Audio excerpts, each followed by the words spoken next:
This is All India Radio. In the program Spotlight, now we bring you a discussion on Teachers' Day, initiatives and challenges in education system. The participants are Dr. Haritima Chopra, educationist, and AIR correspondent Renu Kataria. Ma'am, what do you think challenges or issues faced by the education sector in India? If I talk about Indian education system, maybe we have to look back into the history because India being the most ancient civilization and it practiced teaching learning process since beginning. And we all know that Vedas, they are the most important. There are 4 Vedas, Rig Vedas, Yajur Ved, Sam Ved and Atharv Ved. And these are the Vedas which were written in Sanskrit. And at that time, initially in the beginning, the medium of instruction was also Sanskrit. And we all followed the mode of teaching was Shravan or Shruti, because teacher, Guru used to just recite the shlokas and the concept, and the students used to listen. And that is why we all, maybe we can say, if we just look into the chapters of history, we feel and we realize that the concept of Guru Shishya education, teaching learning process was commendable during that time, where the students, they used to go to teachers' house, they used to live there, and not only Indian students, but students across globe.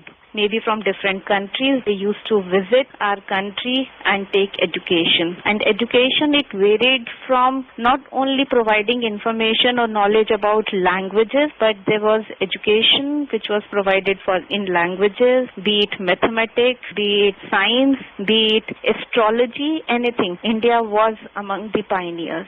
And we all know that even the binary system in mathematics, the introduction of 0 and 1, which forms the basis of today's computer education, that is the invention of Indian studies only. And when we had with such a solid background, maybe we all did not even realize that how everything got changed. And maybe during British era, this mode of teaching was disrupted and we were focusing more on classroom teaching, where the curriculum was defined and the focus was more on teaching mathematics, say some English and science subjects. And unknowingly, we all followed that track where we were emphasizing on education which was compiled or which was given only in the books.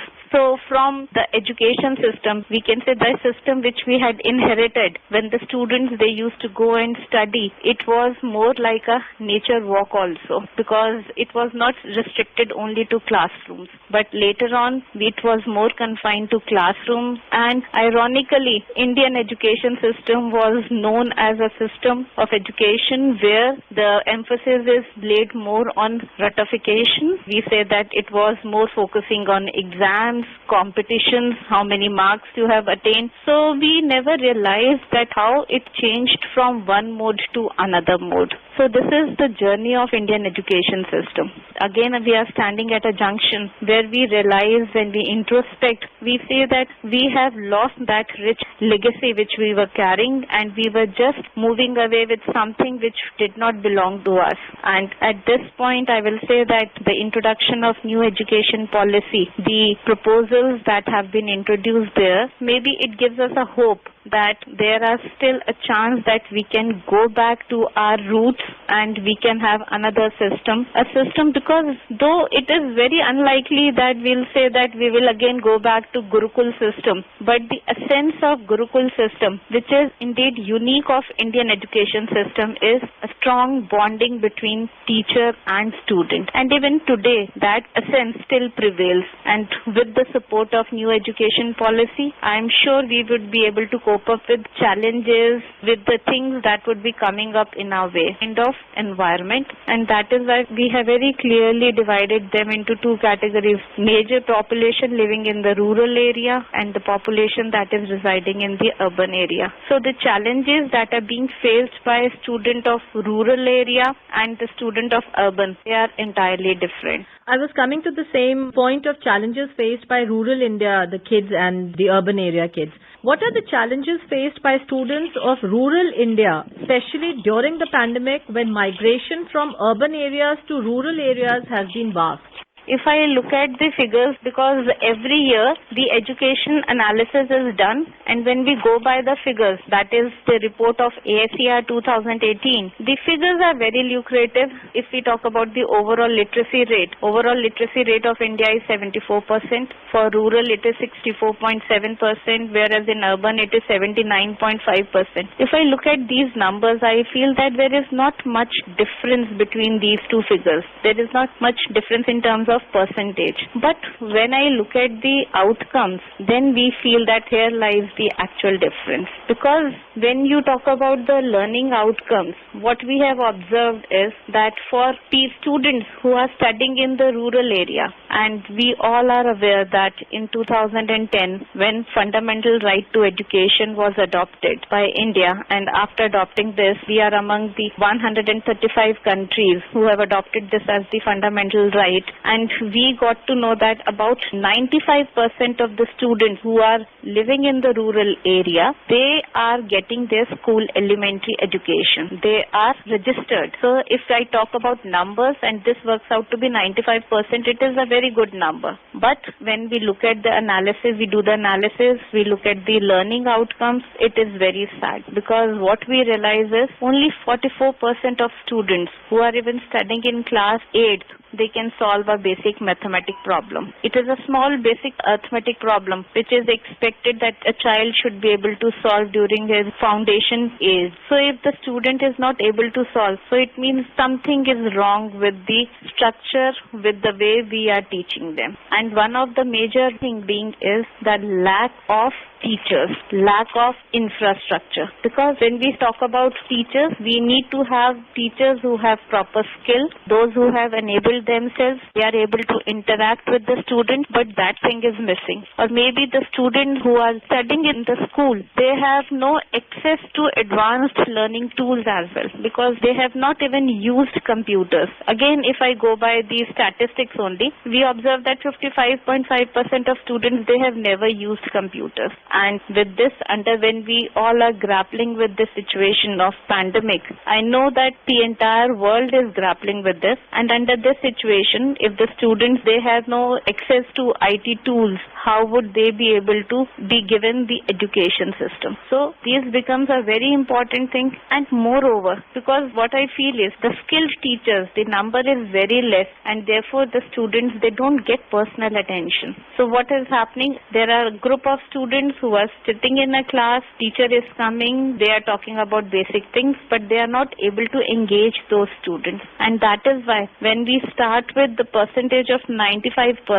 students who are getting enrolled for elementary education, out of this 95%, only 43% students are able to register, they enroll themselves for senior secondary school, and only 14% students are able to go in for higher education. What do you think are the challenges of higher education in India? We need to have access to the advanced learning tools. There should not be any financial crunch. And maybe the most important thing is that the student should be engaged. The students should have access to these things. And now most interesting thing that comes out to be is that when we talk about urban areas, in urban areas, maybe these are not much of the challenges. Even the government has done so many initiatives have been taken up, and for the past 4 to 5 years, things have changed radically. Because of the changes, so many things are happening. But now, during this pandemic, since everybody is confined to home, and the process of learning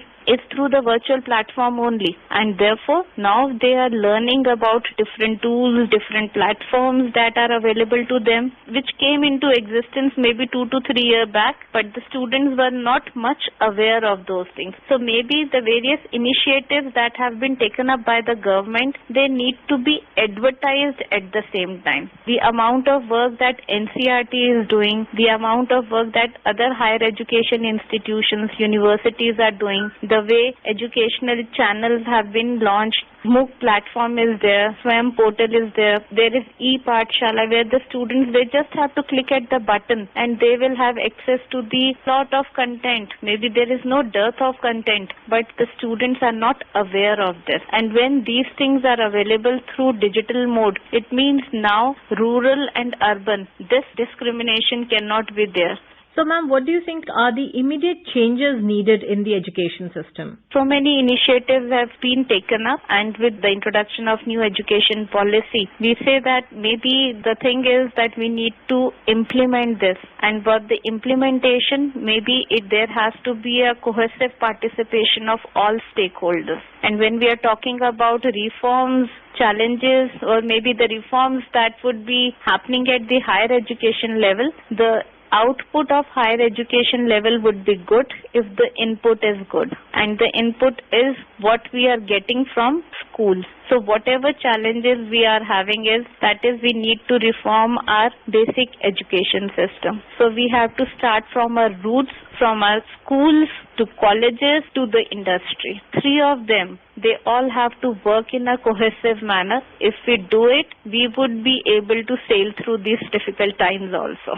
Looking at the brighter side, do you think the pandemic in a way has reshaped the education sector, especially when we talk about technology? How was adapting to technology in teaching, learning a challenge for teachers and for children? In the month of March, when the teachers were told that now you would be teaching the students through the virtual platform only. So for some subjects, it was thought, even the teachers and the students were of the belief that it is not possible. But with the passage of time, even the teachers are so innovative, students are also so innovative, and they have taken things open-heartedly. They have been very open and they have accepted this change. But at this moment, I would still like to say that the human touch, this is what we all have realized, that how important is human touch, how important are thoughts, our social connect. So these things cannot be ignored. So maybe the future of education, it cannot be solely virtual learning. It has to be a blended learning where we would be meeting up, interacting, because social exchange, the facial expression, how important these things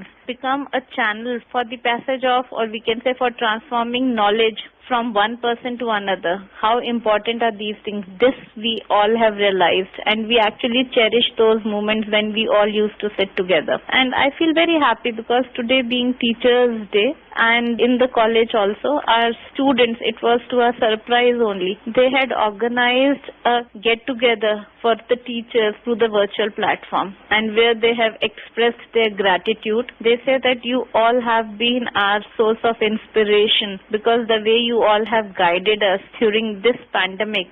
What are the opportunities being provided to students at higher level of education? We all have learned how to quantify our data, thanks to again the initiatives of the government, when various plans, even with NIRF ranking, NAC accreditation, all these things are in the pipelines. And now the students, they are having in the college, they get the opportunity to not only look, they want to just shape up their hidden talent, but they can start their own jobs, or they can be an entrepreneur. And this is what has been our major focus, that looking for the job is not the only thing. You can be a job creator as well. In most of the colleges, they are running their entrepreneur cells. There we are running so many short skill courses are there, and different courses, and the focus is now on multidisciplinarity. And when we say multidisciplinarity, along besides education of science, humanities, commerce, we lay equal emphasis on fine arts,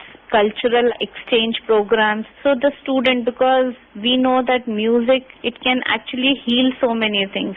These are all equally important, and they actually play a very important role in grooming the personality of a person. And therefore, at higher education institutions, you will observe that now education is not only restricted to classroom teaching, but the students, they get so many opportunities wherein they can actually explore their talent and they can decide. And education and career are two different things. When you come to the college, you acquire knowledge, and by acquiring that knowledge, you get the opportunity, you are independent, and to choose that what career you would be taking in your life. This is what I have seen, even the students are doing it. Yeah. Thank you so much for connecting with us.